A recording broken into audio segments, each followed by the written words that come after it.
Paano mo kami natuntun sa lugar na ito? Kahit saan kayo magtago, mahahanap ko kayo. Umalis ka na bago pa dumating si Buboy. Binabalaan kita, Nati. Huwag mo na ulit ilalayo si Buboy. Huwag mo na kaming guluhin pa. Tahimik na kaming namumuhay sa lugar na ito. Masaya na si Buboy sa mga kaibigan niya rito. Hindi sa ganitong lugar nababagay si Buboy. Anong gusto mo? Itulad sa'yo ang anak ko, ha? Hindi ako papayag. Anak mo? Talagang inari mo na siyang sayo? Oo, ako ang nagpalaki sa kanya. Kinalimutan ko ang sarili kong kaligayahan para sa kanya, kaya anak ko siya. Hindi mo maitatago habang buhay ang katotohanan sa kanya. Kung hindi mo siya ipapaubaya sa akin, baka hindi mo rin siya makontrol balang araw. Baka ikapahamok mo pa ang pagkupkup sa kanya. Hindi ko magagawang sakta ng anak ko.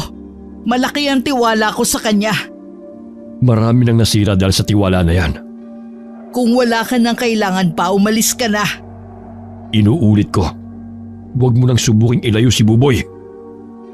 Malayo pa ay natanaw na ni Buboy ang ina na may kausap na lalaki. Pakiwari pa niya, mainit ang pagtatalo ng dalawa. Nakita pa niyang pinagtulakan ng ina ang lalaki paalis. Nang makalapit sa tabi ng kanilang bahay, ibinaba na muna ni Buboy ang pasang mga kahoy. Dahil sa pagbagsak doon sa lupa, gulat na napalingon sa kanya ang ina. Sino pong lalaking yun? Bakit parang natalo po kayo kanina? Nakita mo ba siya? Natanaw ko lang po kayo. May sinabi bang masama yung taong yun? Napansin ko po kasi parang galit kayo eh. Akala mo lang yon. Nagtatanong lang siya ng direksyon. Tara na sa loob. Maghahain na ako ng pananghalian natin. Nay? Pwede po ba akong pumunta sa kabilang baryo? Niyaya kasi ako ng mga kaibigan ko na mamiesta eh. Kailan ba? Bukas na po bago magtanghalian. Papayagan kita pero umuwi ka ng maaga, ha? Ayoko magpapaabot ka ng gabi. Masyadong delikado ang panahon ngayon. Yes! Opo, Nay! Usapan naman po talaga ng tropa namin na hindi magpapaabot ng gabi. May napapabalita na naman po kasi na gumagalang aswang eh. Aswang baka mo. Kanino mo naman nabalitaan yan? Yun po kasing tiyuhin ni Boogie na nakatira sa kabilang baryo, na biktima ng aswang yung asawa niyang buntis. Umaatake na naman pala sila. Ano po yun? Wala. Kalimutan mo na ang sinabi ko. Basta wag mong kalilimutan ang mga bilin ko, ha? Bawal kang kumain ng karne. Opo, Nay. Binata ka na, ayoko namang isipin mo na pinaghihigpitan kita. Mahal lang talaga kasi kita. Alam ko naman po yun eh. Mahal ko rin po kayo, Nay. O siya, kain na. Habang mainit pa ang sabaw ng tinola. Hindi na inungkat muli ni Buboy ang tungkol sa lalaking nakita niyang kausap ng ina.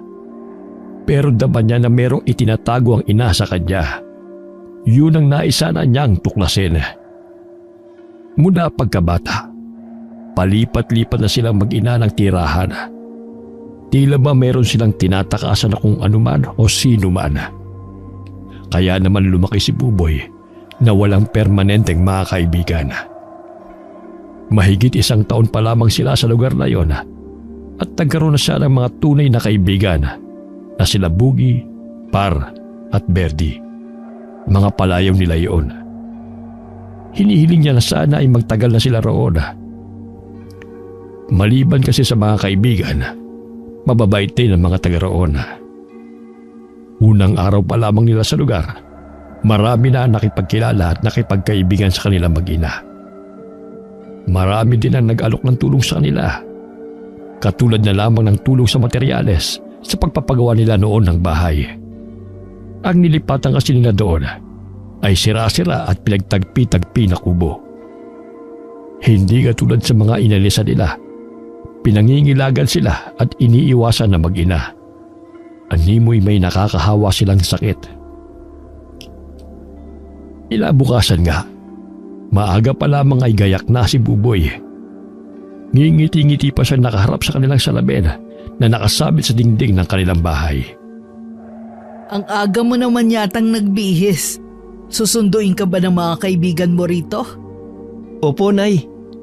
Yung billing ko sa'yo ha, huwag mong kakalimutan. Opo, Nay. Sinabi ko naman po yun sa mga kaibigan ko. Naiintindihan naman po nila. Ganon din po kasi ang bilin sa kanila ng mga magulang nila eh. Wag nga daw po kami magpapaabot ng gabi. Natutuwa ako at nakahanap ka ng mabubuting kaibigan dito. Sana po, Nay eh. Huwag na po tayong aalis dito. Pagod na po kasi ako sa walang katapusan nating pag-alis eh. Daig pa natin ang mga pugante na may tinatakasan. Depende kasi, Buboy. Ayokong mangako na dito na tayo titira habang buhay. Depende po ba saan? Meron po ba kayong hindi sinasabi sa akin? Wala, anak. Nay, huwag niyo po sanang iwasan ang mga tanong ko. Katulad ng bata pa ako tuwing nagtatanong ako sa inyo. Nasa hustong gulang na po ako para malaman kung may tinatago ba kayo sa akin. Ay, wala akong tinatago sa'yo, maniwala ka sana. Paano niyo po ipapaliwanag yung paglipat-lipat natin ng tirahan? Kaya ko yun ipaliwanag, pero sa ngayon wag mo muna akong kulitin. Sana po balang araw, masagot niyo po yung mga katanungan ko sa inyo. Oo, sa ngayon magsaya ka kasama ng mga kaibigan mo sa piyesta. Nandiyan na pala sila. Sige po, Nay. Nagmano pa si Buboy sa ina bago lumabas ng kanilang bahay. Nasunda naman ang tingin ni Aling Nati ang anak habang palayo kasama ang mga kaibigan nito. Habang nakatingin sa papalayong anak, hindi maiwasang mag-alala ng babae. May palagay siyang hindi na niya mapipigilan pa ang mga pag-uusisa ng binata sa kanya. Hindi tuloy niya malaman kung paano ang gagawin sa mga susunod na pagtatanong nito. Paulit-ulit ang tanong sa kanyang isip. Magagawa pa kaya niyang itago kay Buboy ang katotohanan sa pagkatao nito? Isang marahas na paghinga ang ginawa niya habang nakatanaw sa papalayong mga binata. Hapon na noon, naisipan ni Aling Nati na abangan sa labas ng kanilang bahay si Buboy. Ngunit nadatnan niyang naroon si Gaspar. Ano na naman ang ginagawa mo rito? Alam mo kung anong kailangan ko. Sinabi ko na sa'yo, bigyan mo pa ako ng palugit para masabi ko ang lahat kay Buboy. Marami kang oras para sabihin sa kanya noon. Bakit hindi mo ginawa? Hindi kasi ganun kadali yon. Hindi ko rin alam kung ano ang magiging reaksyon niya kapag nalaman niya ang totoo. Ano bang pinag-aalala mo? Wala. Babalik ako dito bukas. Siya nga pala, huwag mong tangkaing tumakas gaya ng ginagawa niyo. Hindi ko na gagawin yon. Mabuti naman. Parang nanghihina na napaatras si Aling Nati at napasandal na lamang sa sawaling dingding. Marahan din siyang napapikit. Parang munting daloy din sa batis na biglang nagbalik sa kanyang alaala ang nakaraan. Nagmulat lang siya ng mga mata nang marinig ang boses ni Buboy kasama ang mga kaibigan nito. Tumayo siya ng tuwid at saka ngumiti sa kanila. Binati naman siya ng mga kaibigan ng anak. Ilang sandali lamang, nagpaalam na rin sila. Hinatid lang daw nila si Buboy. Kumuway pa ang mga yun sa mag-ina bago umalis. Kumusta ang naging lakad nyo? Ang saya, Nay. Nakapanood pa kami ng parada bago umuwi. Saan naman kayo kumain? Doon po kami sa bahay ng mga kamag-anak ni Boogie. Meron pa nga po sa amin nag-alok na kumain sa kanila eh. Pero tumanggi na po kami. Hindi naman kasi namin kakilala. Mabuti naman natandaan mo yung mga bilin ko sa'yo. Mabuti na yung nag-iingat. Siya nga pala, Nay. Niyaya ko ng mga kaibigan ko na pumasok ng trabaho kina Mang Delphine. Kailangan pa daw kasi ng mga tao ngayon eh. Hindi mo naman kailangan magtrabaho. Sapat pa naman ang kinikita ko.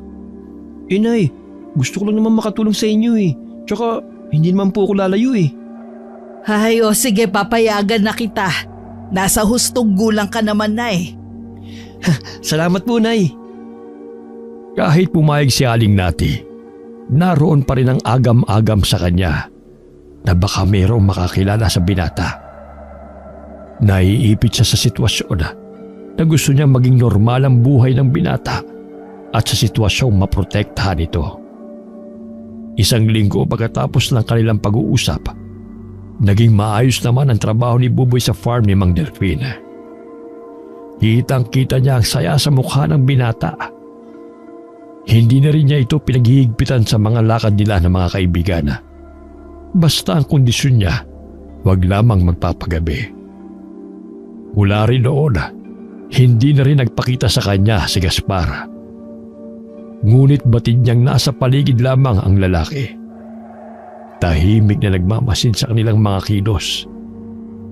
Lingid kay Aling Nati, kasama ni Buboy ang lalaki sa farm. Salamat po Mang Gaspar sa pagliligtas niyo sa akin. Talagang natakot ako sa pag-uwala ng baka kanina. Wala yun, iho. Hindi naman ako maaaring walang gawin sa ganung sitwasyon. Ay, Mang Gaspar, taga rito po ba kayo sa baryo namin? Ang totoo niyan, taga kabilang bayan ako. Palibasa kasi wala na akong pamilya kaya kung saan ako nakakarating. Ganun po ba? Mahilig po pala kayong maglakbay. Marami na po ba kayong narating na mga lugar? Oo naman. Ikaw ba? Ang totoo po niyan, marami na po akong narating na lugar. Mula po kasi pagkabata ko palipat-lipat na kami ng tirahan ni nanay. Pareho lang pala tayong marami ng narating. Bakit parang malungkot ka? Kasi po, ayoko naman ng palipat-lipat ng lugar Pakiramdam ko kasi para kami mga pugante na may tinatakasan. Hindi mo ba naitatanong sa iyong ina ang dahilan? Marami na pong beses ko yan tinanong sa kanya. Kaya lang po, ayaw naman niya sabihin talaga ang rason Siguro may malalim na dahilan ng iyong inay. Baka para yun sa kaligtasan mo. Kaya hindi niya magawang ipagtapat sa iyo. Kung sakali pong aalis na naman kami sa lugar na ito, hindi na po ako sasama. Dito ko na gusto manatili habang buhay, kasama ng mga kaibigan ko. Matamal lamang na napatitig si Gaspar sa binata. Bakas kasi rito ang tigas ng paninindigan sa silabi. Lihim na lamang siyang napangiti. Mukhang nakuha ng binata ang ugali ng ina nito. Noong malaman niyang pumasok sa farm ni Mang Delfin ang binata, naisipan din niyang pumasok doon para mapalapit dito. Hindi nga siya nagkamali. Agad na napalagay ang loob nito sa kanya sa unang araw pa lamang ng kanilang pagkikita. Oh, bakit ganyan ka tumingin sa akin? May gusto ko bang sabihin? Ay, wala po. Naalala ko lang na kayo yung kausap ni inay noon. Sabi niya may tinatanong lang daw kayo sa kanya. Oo. May tinatanong lang ako noon kay Nati. Alam niyo po palang pangalan ng nanay ko? May nakapagsabi lang sa akin na isa sa mga katrabaho natin. Nung araw na nagtanong ako sa nanay mo, yun din ang araw na dumating ako rito. Pagpasensahan niyo na po ang inay. Pasungit po talaga yun sa mga hindi niya kilala. Napansin ko po kasi noon na parang galit na galit siya sa inyo. Naku, wala yun. Naiintindihan ko naman ng nanay mo O paano? Tapos na ang pahinga natin. Tayo nang bumalik sa trabaho. Ngumiti pa si Buboy. Si Gaspar naman, inakbayan pa ang binata at sabay na silang naglakad para bumalik sa trabaho. Maraming nakakapansin ng pagiging malapit ng dalawa. Malimit sila magkasama sa trabaho, sa tanghalian at maging sa pag-uwi. Inakala ng mga taga roon na sadyang pala kaibigan lang si Gaspar. Sa kabila ng maayos na pamumuhay ng mga taga-baryo, ang pagsalakay ng hinihinala nilang aswang, di umano marami na yun na biktima sa kabilang baryo. Nagdulot yun ng takot dahil halos magkatabi lang ang baryo kung nasaan ang mag-inang Nati at Buboy. Hindi maiwasan ni Nati na mangamba habang nakatingin sa bilog na buwan. Nay, kanina pa po niyo pinagmamasdan ng buwan Tuwing kabilugan kasi ng buwan, mas malakas at mabagsik ang mga alagad ng dilim, kabilang ng mga aswang. Marami na nga daw po na biktima sa kabilang baryo. Ay, nabalitaan ko nga yan. Kaya ikaw, sabihan mo rin ang mga kaibigan mo na wag nang gumala kapag alanganing oras na. Alam na po nila yun. Si Mang Delfin nga po inagahan ng pagpapauwi sa amin para daw hindi gabihin ng iba na malayo ang bahay. Mabuti naman at may malasakit siya sa mga tauhan niya. Mabait naman po talaga si Mang Delfin. Kaya swerte ko talaga na doon ako sa kanya nakapasok ng trabaho. Nang gabing yun, hindi makatulog si Buboy. Napakalinsangan kasi ng panahon. Hindi niya matiyak kung uulan ba o may iba pang dahilan. Alam lamang niya, hindi pa naman panahon ng tag-ulan. Pabiling-biling siya sa kanyang higaan hanggang hindi na nakatiis at tumayo na siya. Kasunod noon, ang malakas na kalubog sa yerong bubungan ng kanilang bahay. Parang isang malaking paa ang tumapak roon na sanhi para lumubog pa yun. Sa gulat nga ni Buboy, pakiramdam niya lalabas na ang puso niya. Kahit nakakaramdam ng takot, pinakiramdaman pa rin niya ang paligid. Nang marinig ang malakas na tili ng pinakamalapit nilang kapitbahay, hindi niya mawari. Bigla na lamang sumanggi sa isip niya na baka may aswang sa paligid. Naalala niya kasi na buntis ang babaeng nakatira roon. Lalo siyang pinanginigan ng takot. Pero mas lamang sa kanya ang kuryosidad na makakita ng totoong aswang. Lumabas siya ng bahay nila at mabilis na tinungo ang bahay ng kapitbahay nila. Ngunit sa bukana pa lamang ng kanilang bahay, nakita na niyang nilalantakan ang isang nakakatakot na nilalang ang babaeng buntis. Wala na yung buhay habang nakadilat ang mga mata. Wakwak na rin ang malaking tiyan nito. Muntik na siyang masuka na makitang hinugot ng aswang ang sanggol sa tiyan ng babae. Nakapulupot pa sa sanggol ang sarili nitong pusod. Agad nang tumalikod si Buboy at nagtago sa isang malaking drum. Mula sa pinagtataguan, dinig pa niya ang malakas na pagngasab ng aswang habang nilalantakan ng sanggol. Kinabukasan, balita sa buong baryo ang nangyari. Wala pala si Homer ng gabing yun sa kanilang bahay at tanging asawa lamang ang naiwan. Ang lalaki kasi ang nakatoka ng gabing yun sa pagbabantay sa farm ni Mang Delfina kung saan ito nagtatrabaho. Isa ring kapitbahay ang nagbalita rito sa sinapit ng asawa. Hanggang na mga oras na yun, hindi makausap ng matino ang lalaki. Maging si Buboy na nakasaksi sa buong pangyayari ay tulala pa rin hanggang na mga sandaling yun. Ayos ka lang ba, Buboy? Ha? Ayos lang. Bakit mo na itanong? Kanina ko pa kasi napapansin na para kang tulala eh. May problema ka ba? Wala naman. Nasa na nga pala yung dalawa? Hindi ba sila papasok? Isa pa nga yan eh. Baka hindi na sila pumasok kahit kailan. Ha? Bakit naman? Kasi kanina, dinaanan ko sila sa kanila. Hindi na daw sila pinapayagan na magtrabaho ng mga magulang nila. Ito pa, aalis na daw sila sa baryo natin.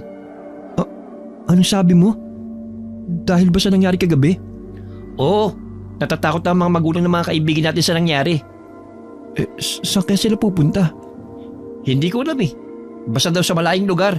Yung walang aswang na gumagala. Mabuti pa sila. Kaya nilang umalis kung kailan nila gusto. Gusto mo rin bang umalis dito sa baryo natin? Oo sana. Kaya lang, saan naman kami pupunta ni Lolo? Basta mag-iingat lang tayo. Hindi naman siguro tayo mabibiktima ng aswang. Kahit anong ingat pa natin, kapag isa sa atin ang nakasunadahan ng halimaw na yon, wala tayong ligtas. Kita mo nga si Ate Beth, nasa loob na nga ng bahay niya yun eh. Pero nagawa pa rin siyang pasukin ng aswang. Hindi nakaimik si Buboy sa sinabi ng kaibigan. Nagbalik na naman tuloy sa isip niya ang eksenang nasaksihan kagabi. Ipinilig niya ang ulo at saka niyaya na ang kaibigan na magtrabaho na lamang sila. Buong maghapong ding hindi nakita ni Buboy si Gaspar na ipinagtataka niya. Nung uwian na, sumabay sa kanya si Par. Pinag-uusapan pa rin nila ang tungkol sa aswang. Nahinto lang sila sa pag-uusap nang may isang matandang babae ang naglalakad pasalubong sa kanila. Nakatingin yun sa kanila. Si Buboy naman ay hindi iniwasan ng matalim nitong titig. Kumikibot pa ang labi nito na tila merong sinasabi. Hindi na rin namalayan ng dalawa na napahinto na rin sila sa paglalakad.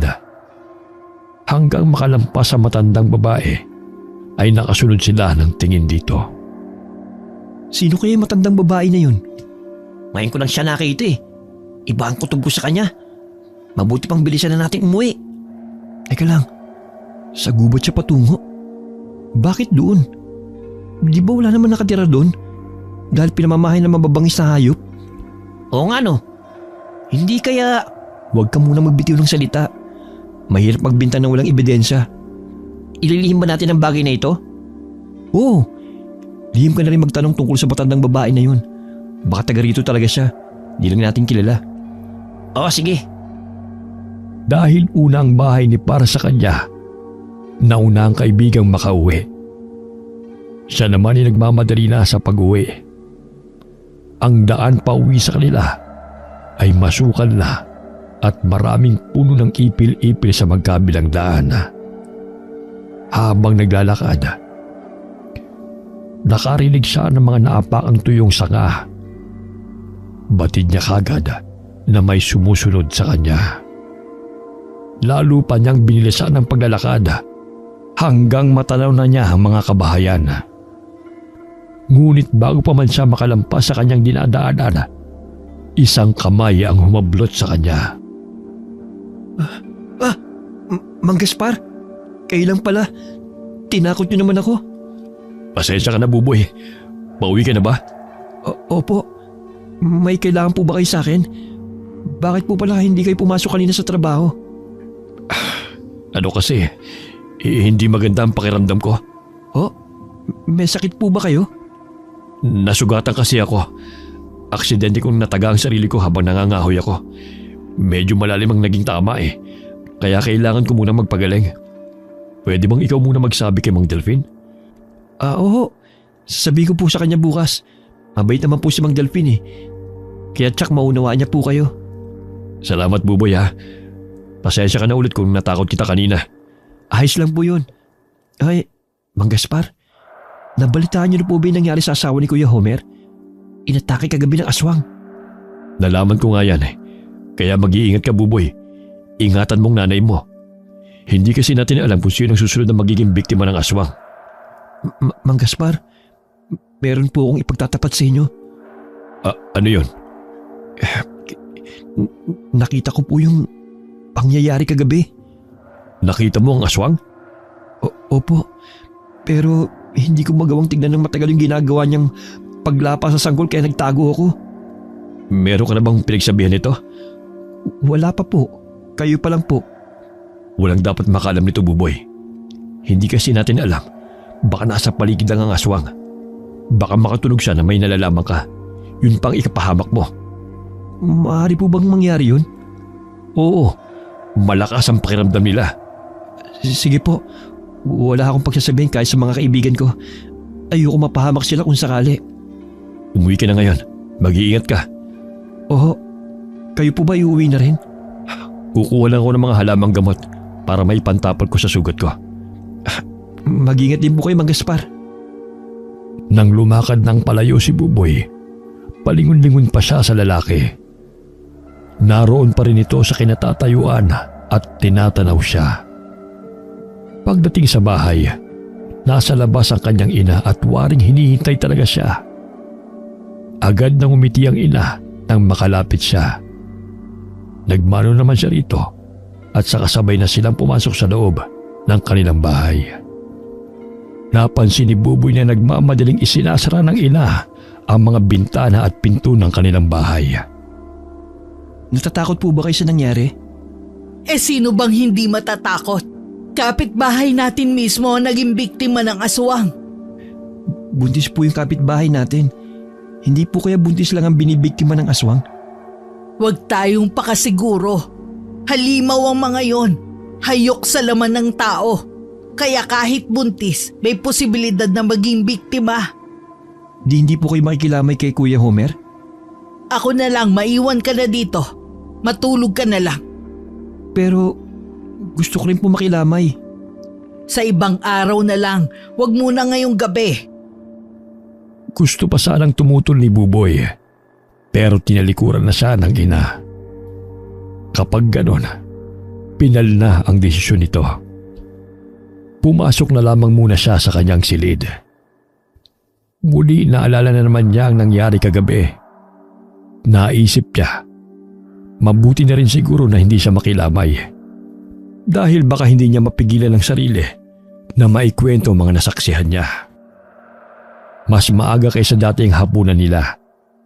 Marahil para maagang ina na makapunta sa kabila. Siya ang nagligpit ng kanilang pinagkainan. Ang ina naman ay gumayak na para pumunta sa kabilang bahay. Naiwan naman si Buboy na nakahiga lamang sa sofa. Napapitlag pa siya nang marinig na may kumakatok sa pintuan. Hindi kagad siya nakahuma. Nawala na lamang ang kaba niya nang marinig ang boses ni Par. Agad siyang lumapit at binuksan ang pinto. Pinapasok na niya ang kaibigan sa loob ng kanilang bahay. Anong ginagawa mo dito? Nagpumilit kasi ang lolo ko na makilamay. Hinanap kita sa nanay mo. Sabi nga niya hindi ka daw niya pinasama. Uy, alam naman si inay. Wala din sana akong balak makilamay eh. Kaso mapilit si lolo na pumunta. Kahit siya na lang daw. Alam nga namang hayaan ko lang siya mag-isa. Alam mo naman na inaanak niya sa kasal si Kuya Homer at ang asawa niya. Nakakalungkot nga ang nangyari. Sino ba naman ang mag-aakalang gano'n ang sasapitin nilang mag-asawa? Wala pang 1 taon sila mag-asawa. Nung bang gabing yon, wala kayong narinig na kahit na ano? Wala eh. Medyo malayo naman kasi ang bahay nila sa amin. Narinig ko kanina. Ganon din ang sinabi ng kapitbahay nila. Wala daw silang narinig. Kaya lang naman natuklasan ng bangkay kasi nasa may pintuan daw. Wala naman may gusto sa nangyaring to eh. Ang mabuti pa, ipagdasalan lang natin ang kaluluwa ng mag-ina ni Kuya Homer. Oo nga. Siya nga pala. Nakausap ko yung dalawa. Magkita-kita daw tayo bukas bago sila umalis ang baryo natin. Talagang lilisanin na nila ang baryo natin? Kung sila nga lang daw masusunod, ayaw nila. Pero mga magulang daw nila nagdesisyon eh. Hindi maiwasan na malungkot ni Buboy. Akala pa naman niya ay matagal niyang makakasama mga kaibigan. Siguro nga nakatakda na maghiwa-hiwalay silang magkakaibigan. Kumuha sandali si Buboy ng 2 tasa ng kape. Tiyak kasing matatagalan ng kaibigan sa kanilang bahay. Habang nagkukwentuhan nga, nakarinig sila ng komosyon sa di kalayuan. Nagkatinginan pa silang magkaibigan bago sabay na tumayo at lumabas ng bahay. Nagtungo sila sa lamayan at doon nga nila nakita ang isang napakalaking halimaw na kahalintulad ng isang malaking aso. Mas mahaba nga lang ang nguso at nakalabas ang 2 pangil nito. Namumula rin ang mga mata nito at matatalas ang kuko sa paa. Umuungol yun habang hinahabol ang mga tao na dumalo sa lamayan. Namataan nila si Homer na hindi umaalis sa tabi ng kabaong ng asawa nito. Dahan-dahang lumapit ang aswang sa nahihintakutang lalaki. Dumampot si Buboy ng malaking bato at saka ipinukol sa aswang. Tinamaan yun sa ulo at lumingon yun sa kanila. Hanapin mong lolo mo! Ilayo mo rito! Pero paano ka? Huwag mo na akong intindihin! Sige na! Alanganin pa rin iniwan ni parang kaibigan. Pero itinulak na siya nito habang palapit ang aswang. Nang makuha ang buong atensyon ng aswang, muling dumampot ng bato si Buboy at saka yun ipinukul muli rito. Lalong nagalit ang aswang. Tumakbo naman sa isang direksyon si Buboy palayo sa mga tao. Nakita pa ni Par ang pagpapahabol niya. Nakita naman ni Par ang kanyang lolo na may sugat sa kanang balikat. Nakaalalay rito si Aling Nati. Kasama mo ba si Buboy? Oo, kaya lang nagkahiwalay po kami. Aling Nati, nagpahabol po si Buboy sa aswang para may layo dito. Ginawa yun ni Buboy? Oo, tinangka ko po siyang pigilan kaya lang. Saang direksyon siya nagpunta? Sa direksyon po ng kakahuyan. Doon muna kayo ng lolo mo sa bahay hanggang umaga. May mga halamang gamot doon. Susundan ko lang si Buboy. Pero Aling Nati, baka po kayo naman na mapahamak. Huwag mo kong intindihin. Kaya ko ang sarili ko. Kailangan ako ng anak ko. Mabilis nang umalis si Aling Nati at tinugpa ang daan patungong gubat. Si Par naman, inalalayan na ang kanyang lolo papunta sa bahay nila Aling Nati. Samantala, mas lalo pang binilisan ni Buboy ang kanyang pagtakbo nang maramdaman na malapit na sa kanyang likuran ang aswanga. Dahil palingon-lingon, hindi na niya napansin ang nakausling ugat ng malaking puno. Sumabit na ang paa niya roon at saka siya nadapa. Nang tangkain niyang tumayo, napaigik na lamang siya sa matinding kirot sa paa niya. Napasandal pa siya sa puno habang nakikipagtitigan sa halimaw sa kanyang harapan. Napahugot na lamang ng malalim na paghinga si Buboy nang makita niyang iniangat ng halimaw ang mahaba nitong kuko. Ngunit bago pa man yun dumampi sa kanyang balat, isang aninong nakita niyang mabilis na lumapit sa kanilang kinaroroonan. Sa bilis ng pangyayari, nakita na lamang niyang nakahandusay ang halimaw sa lupa. Isang maskuladong nilalang ang nakatayo sa kanyang harapan. Napakaitim ng balat at mabalahibo ang matipunong katawan. Ngunit napakaputi ng mahabang buhok nito. Mabilis nitong nilapitan ang halimaw na hindi pa nakakabawi. Sa pagkamangha ni Buboy, binutas nito ang tiyan ng halimaw at hinila palabas ang mga laman loob at buong kasabikang isinubo. Sa sobrang takot ng binata, nanigas na siya sa kanyang kinatatayuan nang biglang may tumakip na kamay sa kanyang bibig at saka siya hinila palayo sa lugar na yon. Ano bang pumasok sa ulo mo para magpahabol ka sa halimaw na yon? Wala naman po nangyari sa akin eh. Muntik ka nang mapahamak. Sorry po, Nay. Gusto ko lang naman pong ilayo yung halimaw na yun sa lamay eh. Ay, huwag mo na ulit gagawin yon, maliwanag ba? Opo, Nay. Umuwi na tayo. Naghihintay sa bahay ang maglolo. Nay, teka lang po. Nakita niyo po ba yung dumating? Isang uri din po ba siya ng aswang? Ay, oo, Buboy. Isa sa pinakamalakas na uri ng aswang. Kumakain ng tao at kauri niya. Kaya rin ba niyang mag-anyong tao para hindi siya makilala? Oo, lahat ng uri ng aswang kaya mag-anyong tao para makisalamuha sa mga katulad natin. Bakit kaya niya ako tinulungan? Hindi ko alam. Ang mabuti pa, kalimutan mo na ang nangyari. Ayokong babanggitin mo ulit ang nakita mo sa gubat. Pero Nay… Huwag nang matigas ang ulo, Buboy. Walang nagawa si Buboy nang nauna nang maglakad ang ina. Siya na may lumingon muna sa pinanggalingan bago sumunod. Mula sa madilim na bahagi, isang pares ng mga mata ang nakasunod ng tingin sa kanila. Pagdating sa bahay, naroon pa rin na maglolo. May benda na ang sugat ng lolo ni Par.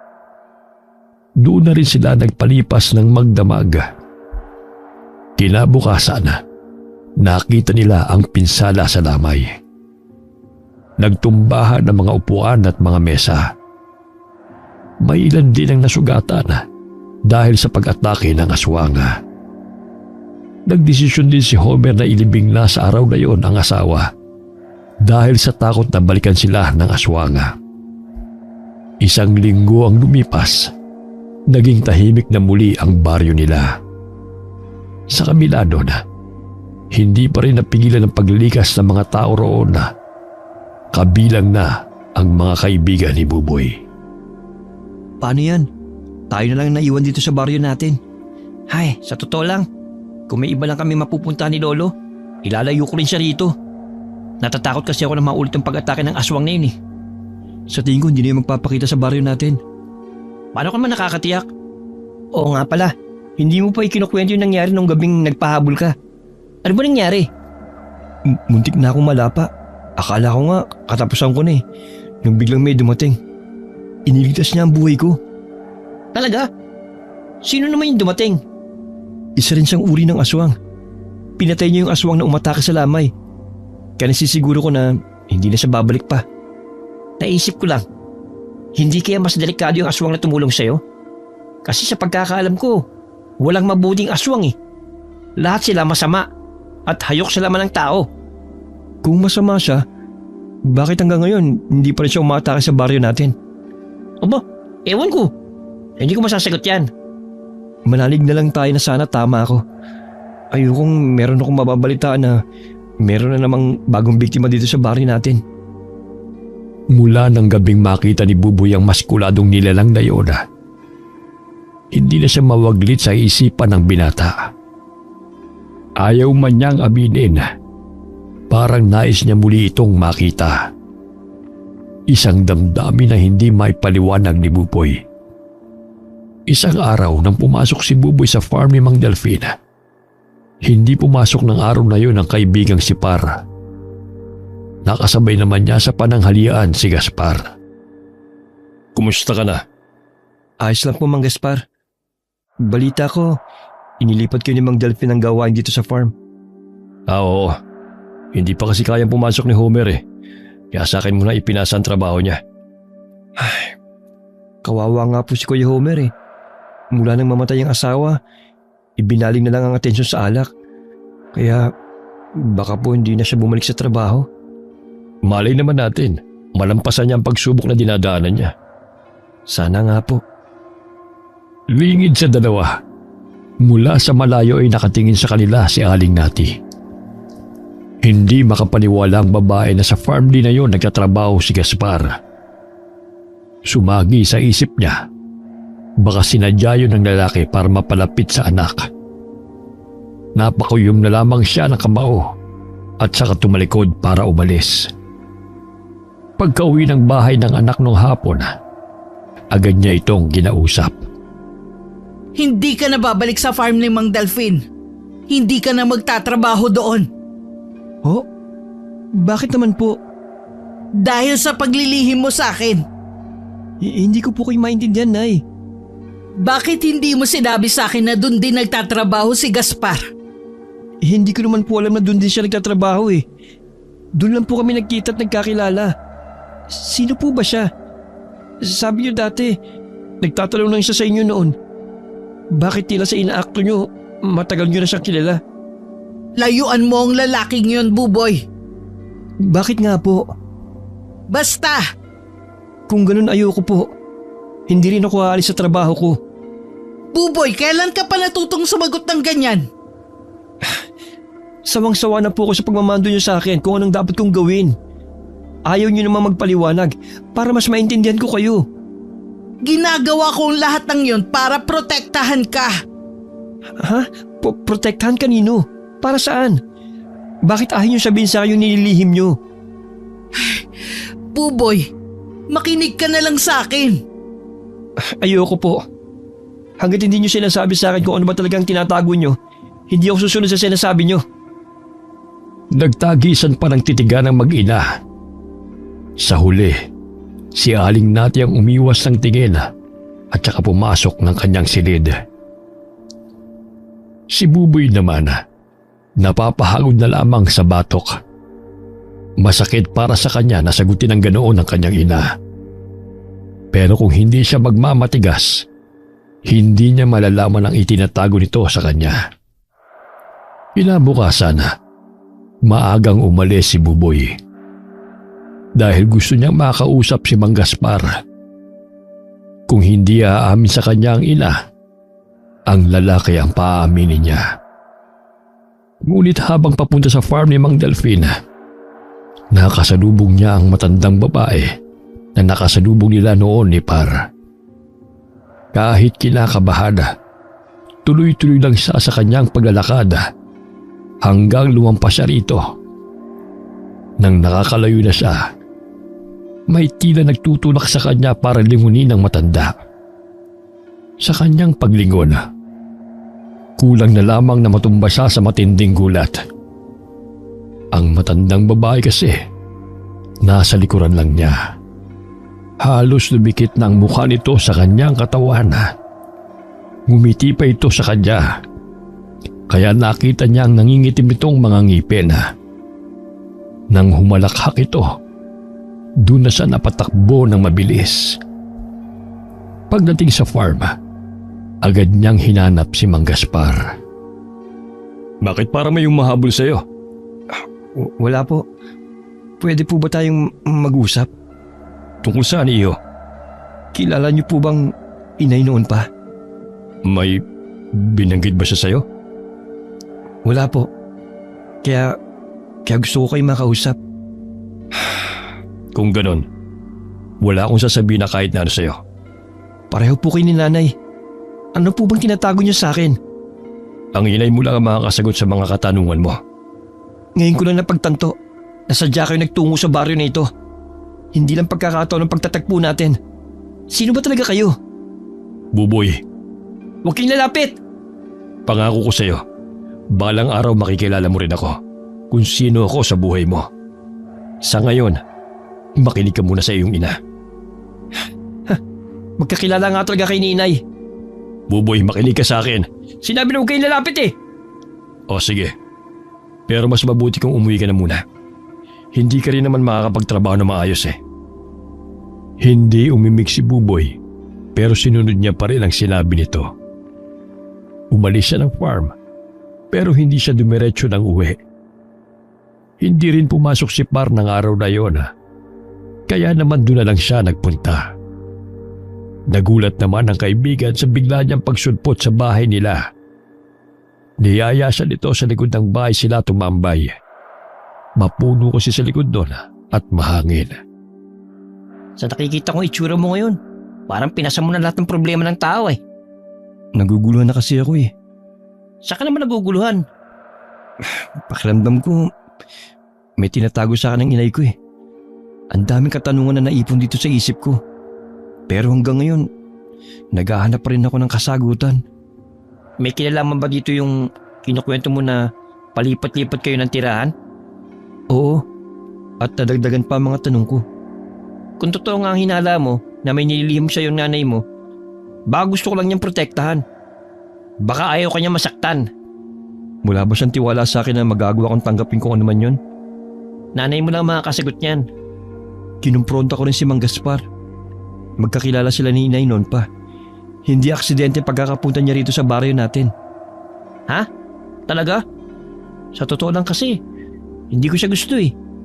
Kaya nga nung makita namin na malapit ka sa kanya, kami na lang umiwas. Ewan ko. Hindi ko maipaliwanag eh. Pero iba ang pakiramdam ko sa taong yon. Anong gagawin ko, Par? Kausapin mo ulit ang nanay mo. Yun ang may papayo ko sa'yo. Napabuga na lamang ng hangin si Buboy. Gulong-gulo na kasi ang isip niya ng mga oras na yon. Pero tama ang kaibigan. Ang solusyon lang ay kausapin niya muli ang kanyang nanay. Dahil nagtatampo pa rin, hindi kaagad umuwi si Buboy sa bahay nila. Nagkwentuhan muna silang magkaibigan. Madilim na nang maisipan niyang umuwi. Pinigilan pa siya ni Par, ngunit nagpumilit pa rin siyang umuwi. Habang daan, kumakabog ng mabilis ang dibdib niya. Hindi dahil sa madilim ang kanyang dinaraanan, kundi may kakaiba siyang nararamdaman. Biglang pumasok sa isip niya ang ina, kaya't binilisan pa niya lalo ang paglalakad hanggang makarating siya sa kanila. Ngunit gano'n na lamang ang gulat niya nang maabutan ng ina na nakikipagbuno sa isang nakakatakot na nilalang. Humagis pa ang hawak ng ina na kahawig ng isang latigo. Tinampot niya yon para sana tulungan ang ina. Ngunit parang may kuryenteng gumapang sa kanya at napapasong napabitiw siya sa bagay na yon. Buboy, umalis ka na dito. Iligtas mo ang sarili mo. Hindi po kita iiwan, Nay. Pabayaan mo na ako. Sige na, nakikiusap ako sa'yo. Imbis na sumagot, muling dinampot ni Buboy ang bagay na nabitiwan kanina.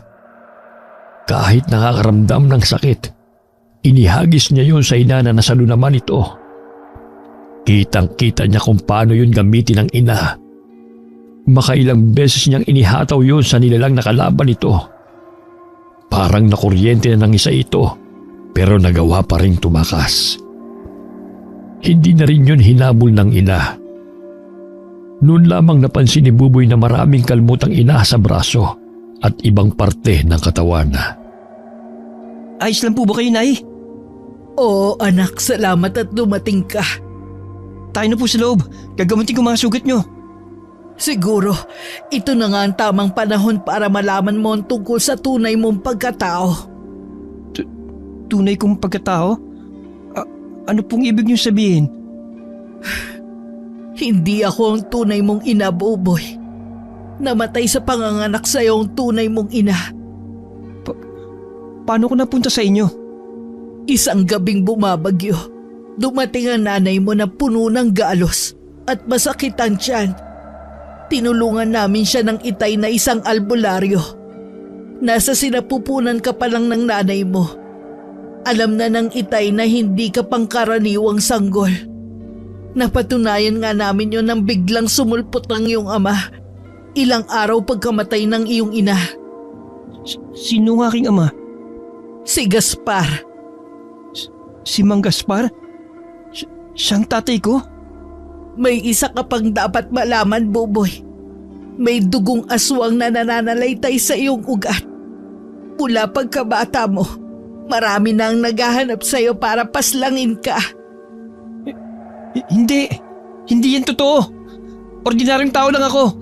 Ayokong maging halimaw. Hindi ako aswang. Kung pwede ko lang sanang burahin ang tunay mong pagkatao, ginawa ko na sana. Sabihin nyo, Nay. Hindi totoo yung mga sinabi nyo. Ayokong kumain ng karne ng tao. Ayokong pumatay. Hindi yun mangyayari. May paraan para maiwasan mong kumain ng laman ng tao. Paano? Basta gagawa tayo ng paraan. Hahanap tayo ng solusyon. Alam ko, hanggat hindi na isasalin sa iyo ang itim na perlas, hindi ka magiging ganap na aswang. Patuloy lang sa pag-iyak si Buboy habang nagpapaliwanag si Aling Nati. Hindi niya matanggap na yun pala ang inililihim ng ina.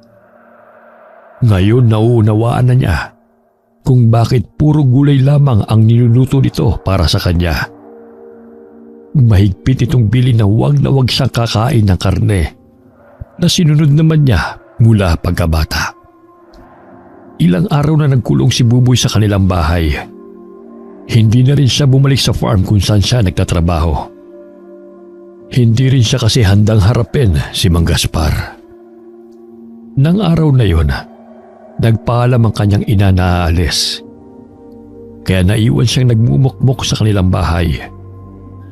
Umalis lamang siya sa kanyang kinauupuan nang marinig ang pagtawag ni Par sa kanya. Hinarap niya ang kaibigan. Kumusta ka na? May sakit ka ba? Ba't ang tagal mo hindi nagpapakita?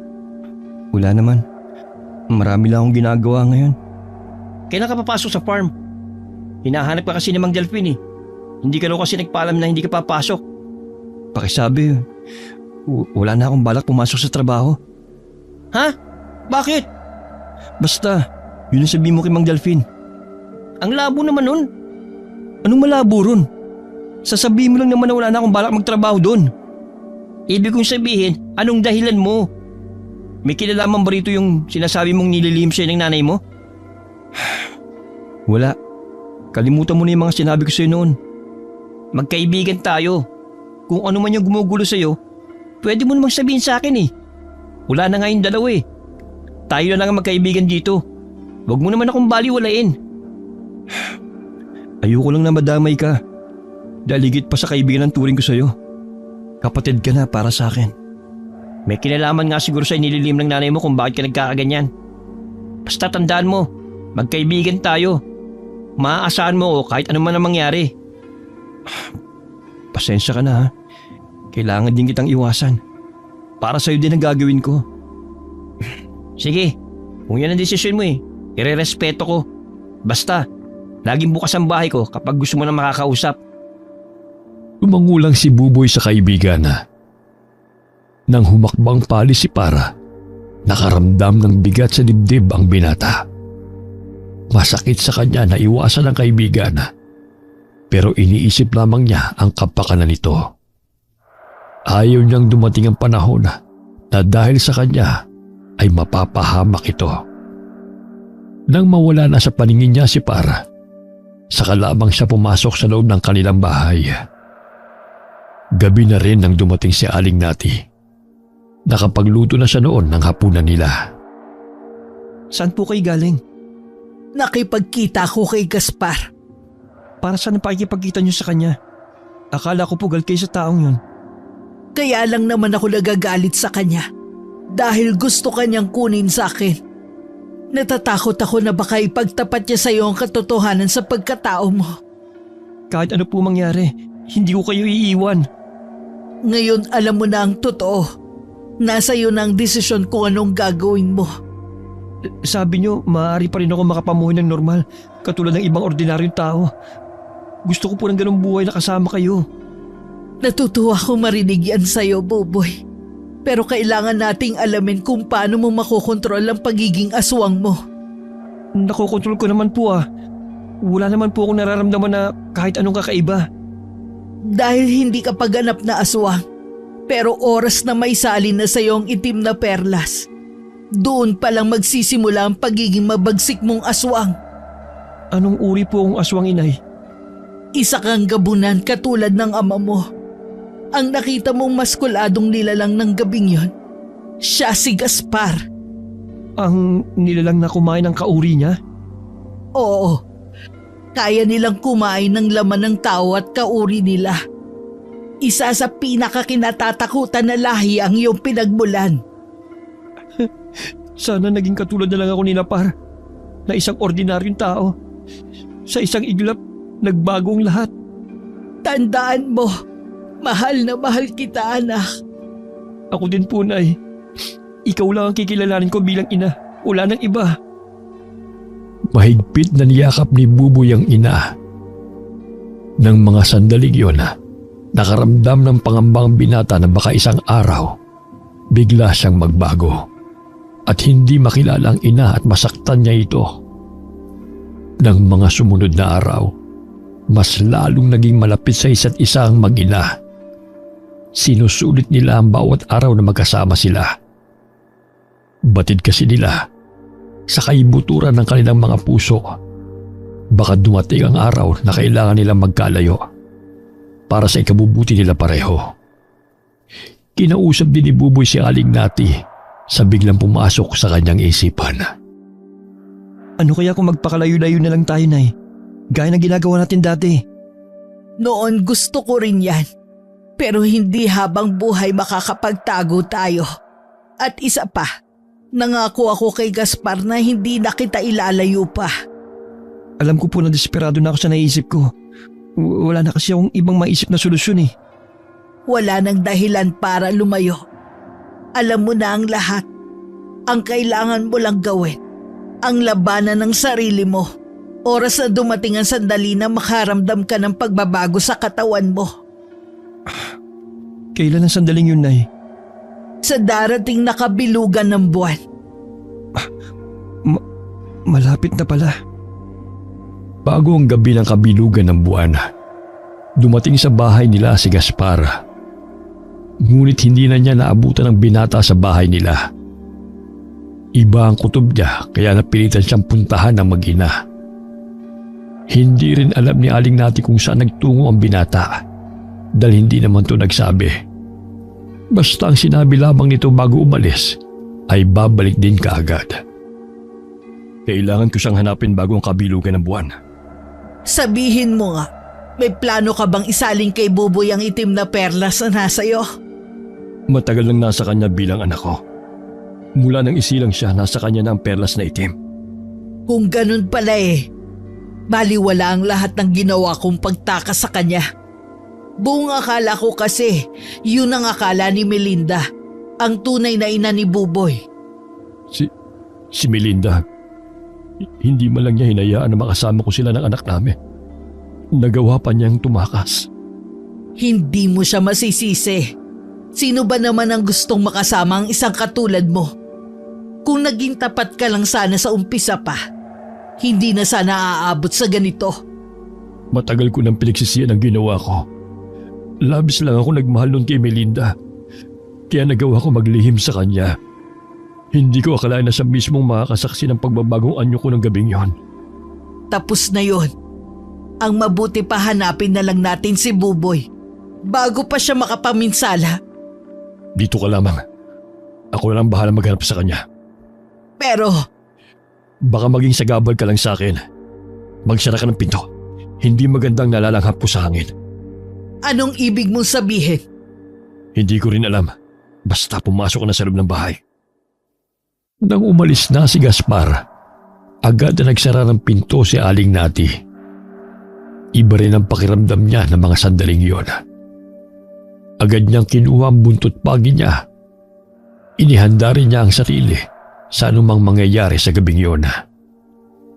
Samantala, malayo na ang nararating ng magkaibigan. Hindi na maiwasan na magreklamo ni Par. Nagulat siya nang puntahan siya ng kaibigang si Buboy at humingi sa kanya ng tulong.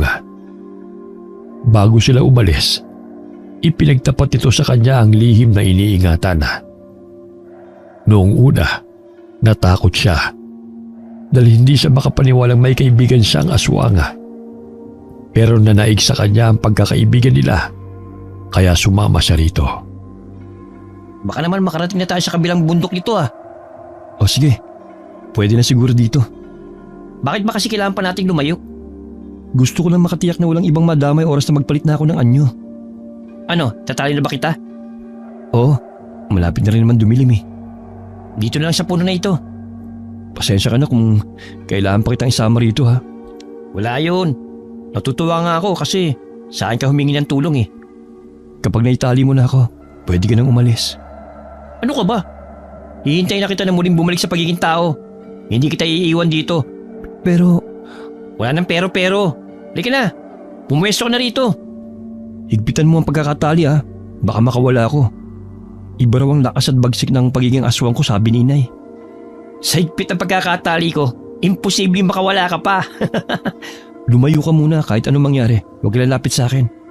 Oo na, sinabi mo na yan kanina eh.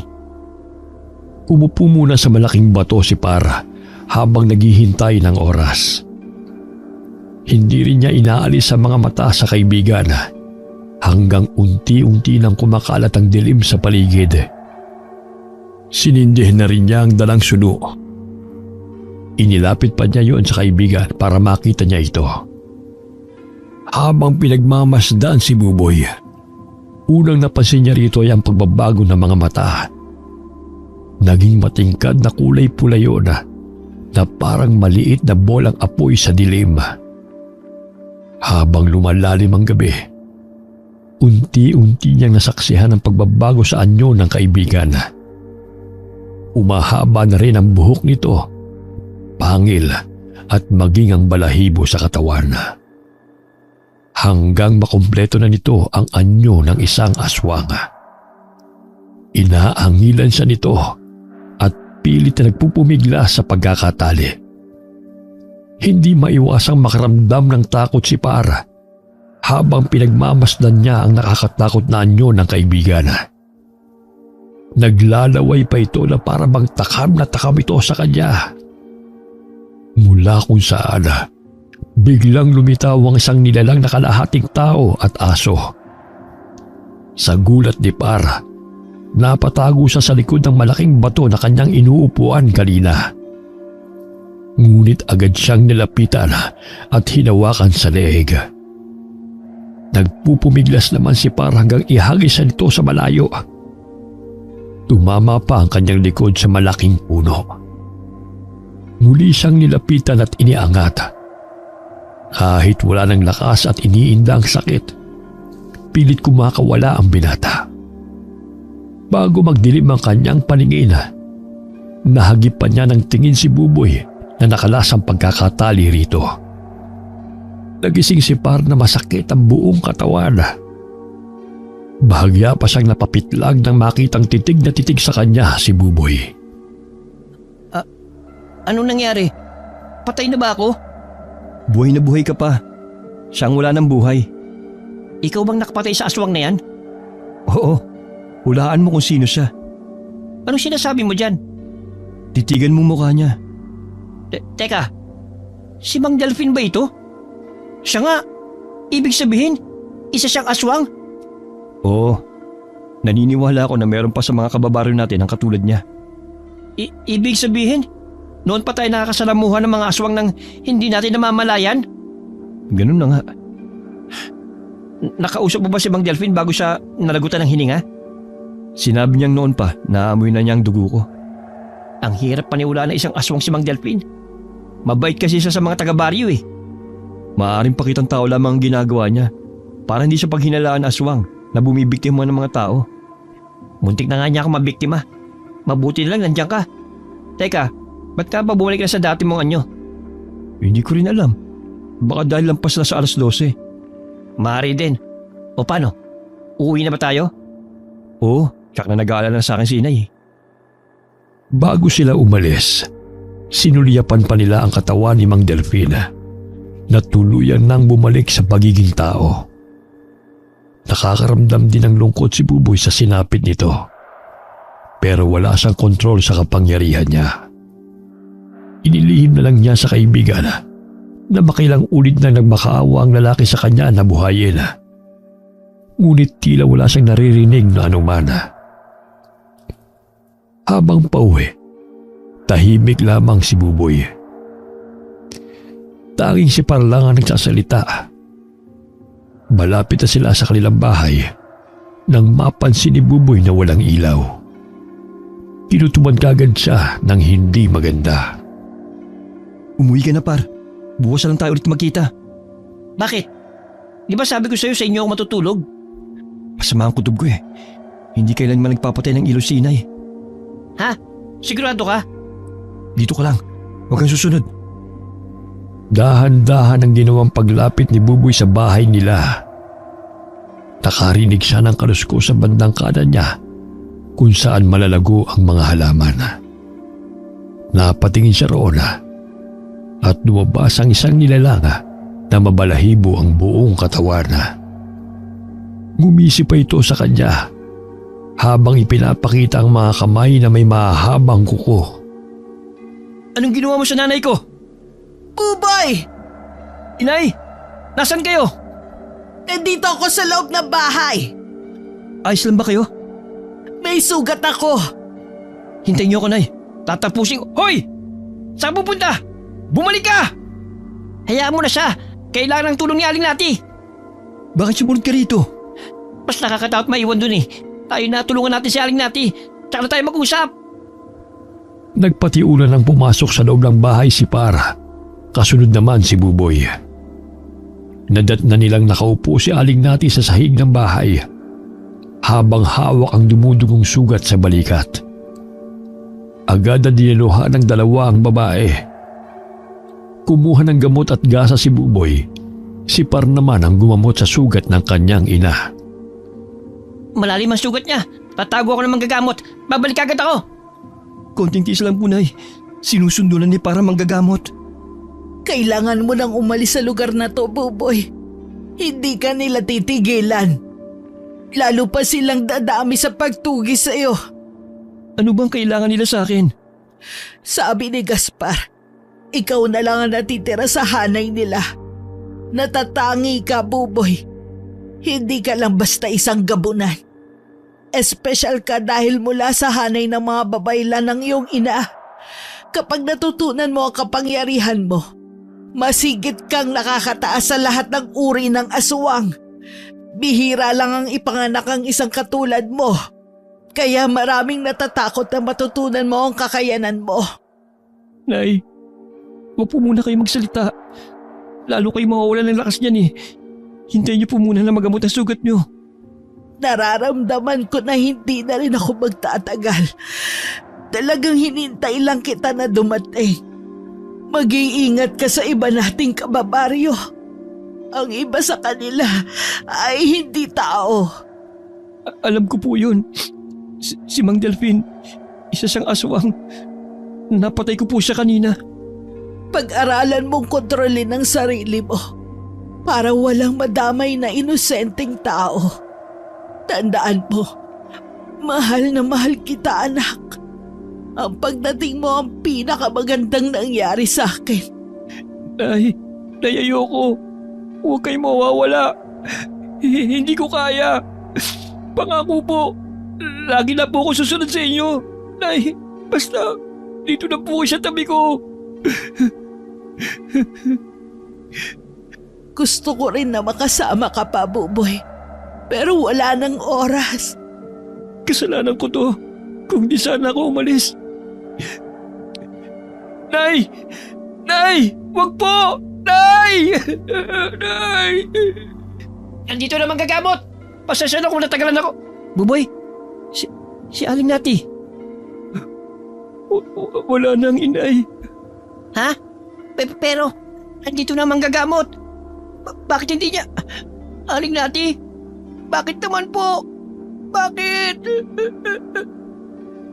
Nang mga oras na yon, habang yakap ng mahigpit ang katawan ng ina, walang patid ang pagtangis ni Buboy. Paulit-ulit niyang sinisisi ang sarili sa pagkamatay nito.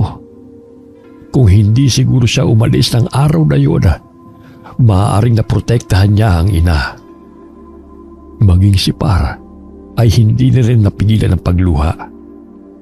Dahil lumaking walang nakagistang ina, parang tunay na ina na rin ang turing niya sa babae.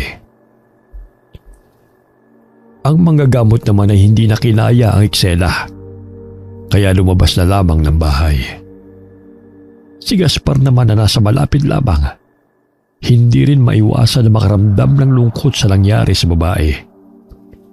Hindi man sila naging malapit nito, utang pa rin niya dahil siya ang nagligtas sa anak na si Buboy. Nang gabing yun, tila nakikidalamhati ang panahon. Bigla kasi bumagsak ang malakas na ulan na sinabayan pa ng panakanakang pagkulog at pagkidlat. Kinabukasan din, inilibing ni Buboy ang ina. Wala pa rin tigil ang pagtulo ng luha niya habang nakatingin sa krus na kahoy. Naalala niya ang pag-aalaga ng ina mula nang siya'y bata pa. Buboy, tayo nang umuwi. Malapit ang dumilim. Ang Gaspar, wala nang inay. Bakit kailangan mo wala siya? Dahil hanggang doon na lang ang buhay niya. Wala na tayong magagawa pa. Pero, hindi pa ako handa na mawala siya. Alam ko. Kaya sana hayaan mo akong mapalapit sa'yo. Anak, nandito pa ako. Hayaan mo maging ama ko para sa'yo. Itay. Gumuhit ang ngiti sa labi ni Gaspar nang marinig sa kauna-unahang pagkakataon na tawagin siya ng itay ng nag-iisang anak. Umakbang siya palapit sa binata. Kinabig niya ito at dinala sa dibdib. Nang araw na yon, nagkasundo ang mag-ama na lilisanin na ang baryo na yon. Humingi lang ng panahon ang binata para makapagbabang luksa sa pagkamatay ng ina. Kasalukuyan silang magkasama ni Para.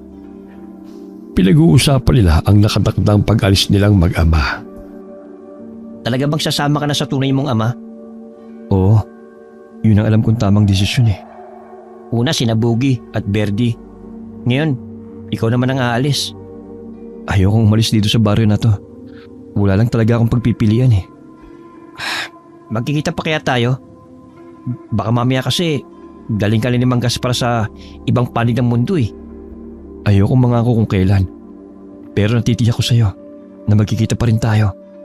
Aasahan ko yan ha. Kailan ang alis nyo? Pagkatapos ng babangdok sa ni inay. Gusto ko lang munang puntahan ang puntod ni inay para magpaalam. Par, may hihilingin sana ako sa'yo eh. Ano yun? Ikaw na sana ang bahala sa puntod ni inay. Yun lang pala eh. Huwag ka mag-alala. Lagi kong pupunta ng puntod ni Aling Nati para hindi naman siya malungkot kapag umalis ka na. Sa bahay nila, hindi makatulog si Buboy. Marami kasi nagsasalimbayan sa utak niya ng mga oras na yun. Siya lamang ang nasa bahay. Hanggang ng mga sandaling yun, wala pa rin siyang ideya kung saan naglalagi ang kanyang ama. Hindi rin naman niya pinagkaabalahan na alamin pa. Maraming gabi rin na umaatake ang pagkaaswag niya. Madalas niyang ipanlaban sa kanyang sikmura ay ang natitirang mga alaga nilang hayop. Kahit papano, nagagawa na rin niyang kontrolin ang kanyang sarili.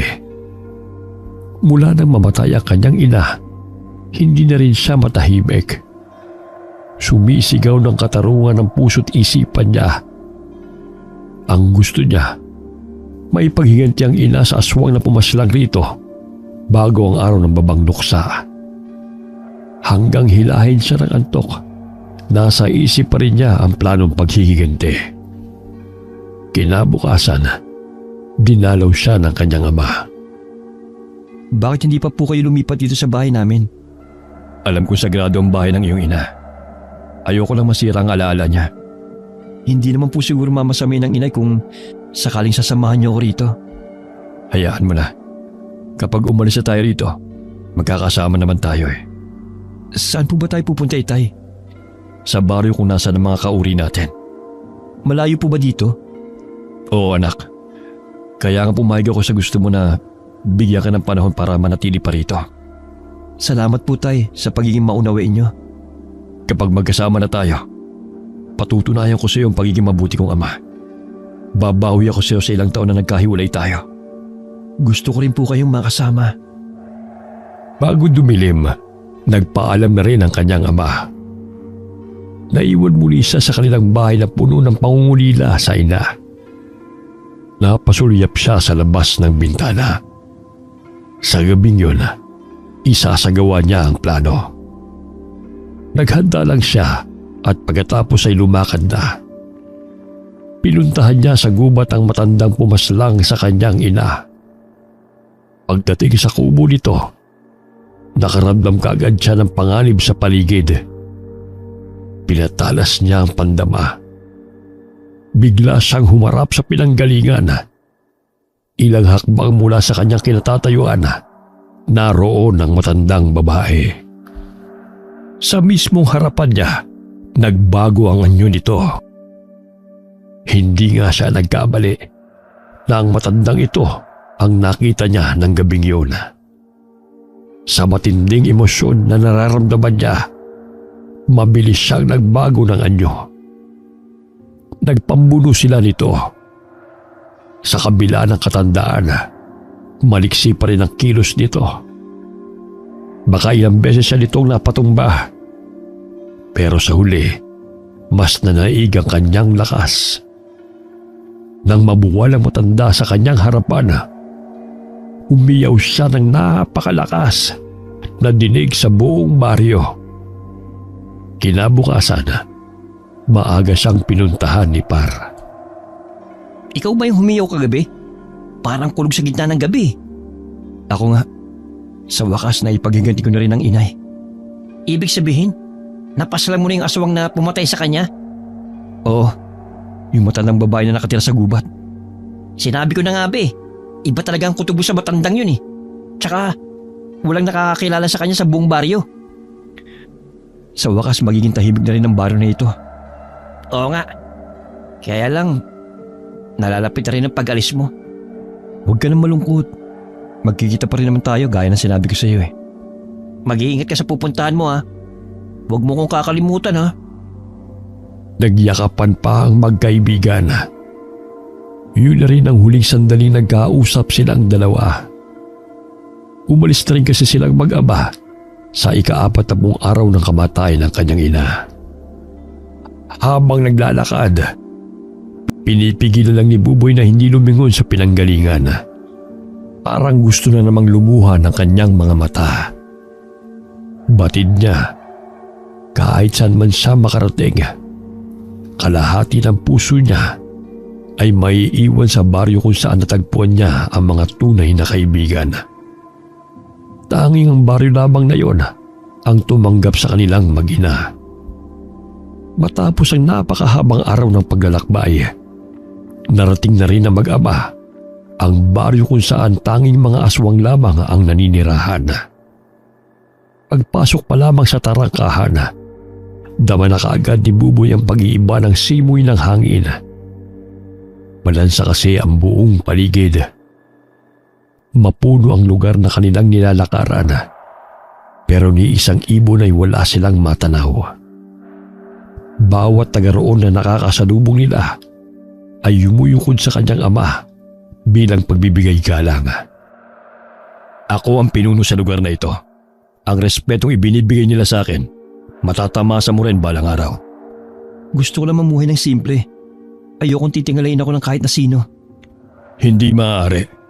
Dahil ikaw ang susunod sa akin na pinuno nila. Sa'yo isasalin ang pamumuno sa lugar na ito. Ano po? Ngayon pa lamang, nakikita ko na magiging magaling kang pinuno ng mga kauri natin. Hindi ko po pinangarap na maging pinuno ng kahit na ano. Bilang nag-iisa kong anak, tanging ikaw lamang ang karapat dapat na sumunod sa akin.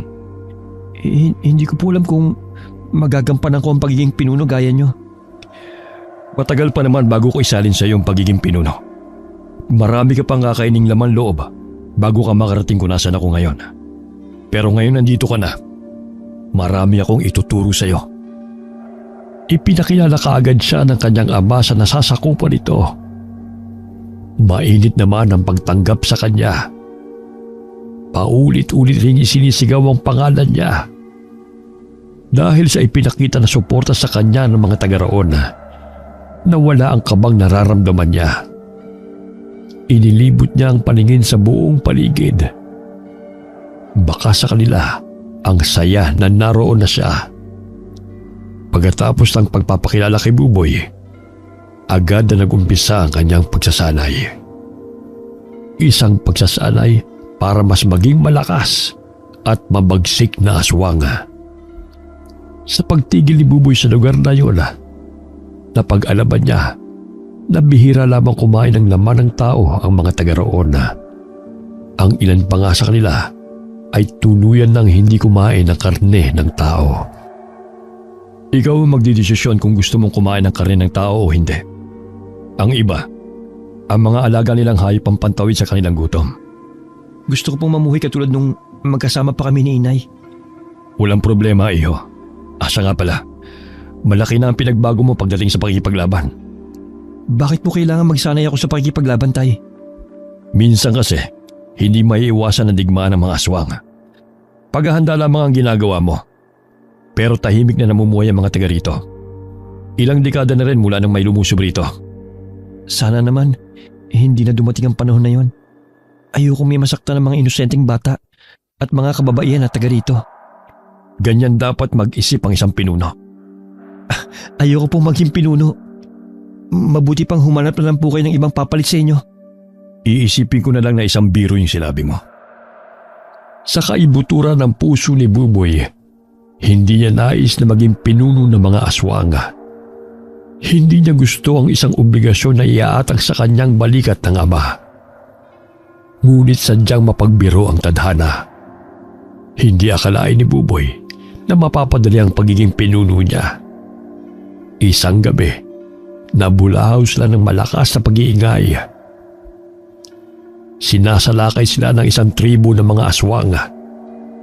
May ilan sa panig nila ang nasawi at marami rin ang nasaktan. Kabilang na roon ang kanyang ama. Malubha itong nasugatan na ilang taon din itong ininda. May palagay akong may orasyon ang ginamit sa akin na patalim ng kalaban. Bakit niyo po nasabi yan, tay? Pilit ko lang ipinapakita na malakas ako. Pero ang totoo niyan, mahina na ako, Buboy. Kaya nga kita pinatawag para isalin na sa iyo ang pagiging pinuno ng tribo natin. Tay, hindi pa ako handa. Alam ko na matagal ka ng handa. Natatakot ka lamang. Huwag kang mag-alala. Ang mga matatandang aswang sa tribo natin, aalalayan kanila. At kayo, anong gagawin niyo? Tahimik lamang ako magmamasid sa mga gagawin mo. May tiwala ako sa iyo, Buboy. Kung talagang hindi niyo po kaya, tatanggapin ko po ang pagiging pinuno. Nang gabing yun, Nagsaya ang buong tribo dahil sa bago nilang pinuno. Bagamat masaya na mainit ang naging pagtanggap sa kanya ng mga kauri, naroon naman ang bigat sa kanyang dibdib. Hinanap ni Buboy sa mga naroon ang kanyang ama. Natanaw niya ito na papalayo. Agad niyang hinabol ang ama. Saan po kayo pupunta? Hindi na ako kailangan dito. Kaya saan pa ba ako pupunta? Huwag niyong sabihin na lalayo na kayo. Higit pa sa pagpunta sa malayong gagawin ko, Buboy. Aalis ako ng panatag. Dahil nasa mabuti ka ng kalagayan at ganun din ang lugar na ito. Sasamahan ko na po kayo. Inakbayan siya ng ama habang mabagal silang naglalakad. Nakarating sila sa may ilog kung saan may talon. Kahit ilang beses nang nakita yon ni Buboy, hindi pa rin maiwasan na mamangha siya sa ganda nitong taglay. Lalo na ng gabing yun. Tila ba kumikislap ang tubig. Isa sa kaugalian ng tribo natin ay ang pag-alis ng dating pinuno. Dapat walang nakakaalam sa kanyang paglisan at hindi maaaring makita ni Numan kung paano siya mamatay. Hindi po ako lumaki sa lugar na ito. Kaya ibang paniniwala ko. Sasamahan ko po kayo hanggang sa huli. Ang pagiging tao pa rin pala ang pinapairal mo. Ang panlabas ko lang po ang nagbago. Pero hindi ang nilalaman ng puso ko. Nasabi ko na ang lahat ng pagiging pinuno. Nasabi ko na rin ang mga dapat mong gawin. Tama. Samahan mo na lamang ako sa huling sandali ng buhay ko. Itay? Pagod na ako, Buboy. Gusto ko nang magpahinga. Salamat. Salamat na kasama kita hanggang sa huling sandali ng buhay ko. Dahil sa paninikip ng dibdib, hindi na nagawa pang magsalita ni Buboy. Niyakap na lamang niya ang ama habang nakatingin sa ilog. Ilang sandali rin silang nasa ganoong ayos hanggang maramdaman na lamang ni Buboy na wala ng buhay ang ama. Tahimik siyang umiyak sa pagkawala ng kanyang ama. Isa kasi sa paniniwala nila, kapag mamamatay na ang isa sa kanila, kailangan itong lumayo para tanggapin ang kamatayan ng mag-isa. Naging mahusay na pinuno si Buboy sa kanyang nasasakupan. Kaya inani niya ang respeto at pagmamahal na higit pang ibinigay sa kanyang ama noong nabubuhay pa ito. Wakas.